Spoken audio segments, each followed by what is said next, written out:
Although Arms and the Man, specifically the 1989 version as part of the Theatre Night series, is never going to be my favourite film, I do adore Helena Bonham Carter's performance in this. And I feel like it's one of her most underrated characters. I love her role in this, and I love every time she says chocolate cream soldier, which might not make any sense if you haven't read the play or seen the film. But I do recommend that you check it out, because it's pretty decent, but it's one of those films that, were HBC not in it, I would have said, yes, I enjoyed it, but I won't watch it again. Which is weird, because it's written by George Bernard Shaw. I thought it would be, fantastic, phenomenal. And I think it might work better on stage, because it might be more immersive and more emotive. As a film, it's alright. So it's directed by James Celan Jones, or Kellan Jones. I apologise if I've mispronounced that.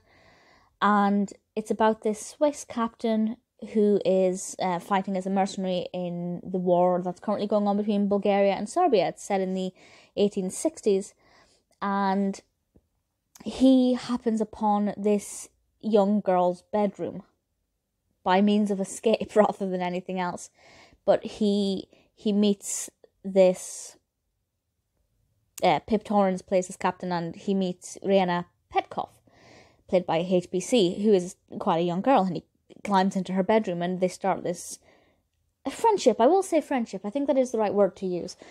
And obviously she's a young girl with a soldier in her bedroom. It's an exceptionally odd situation. And it's all about how his hiding evolves as this show goes on, and also how their friendship builds, and what this relationship between this soldier and this young girl is like. And judging by the nickname Chocolate Cream Soldier, you can imagine, well, there's some chocolate in it. It seems like a minor detail, but it's just something that's really stuck in my head. The narrative itself is, it's relatively interesting. It's a little comedic at times, and there were times where I just thought this is ludicrous, and because of that, it was entertaining. But generally speaking, I wasn't that engaged with the narrative. I wasn't really emotionally invested in its development. I wasn't really bothered about how it would conclude or what would happen to certain characters. I never really found myself that hooked. But I did love HBC's performance. And I think the casting all round is really great. The on-screen chemistry worked really well. The costumes are lovely. I don't know how accurate the costumes are for the 1860s in Bulgaria, but to look at, they're very appealing and they're very nice. It's not overly long, it is just under 2 hours.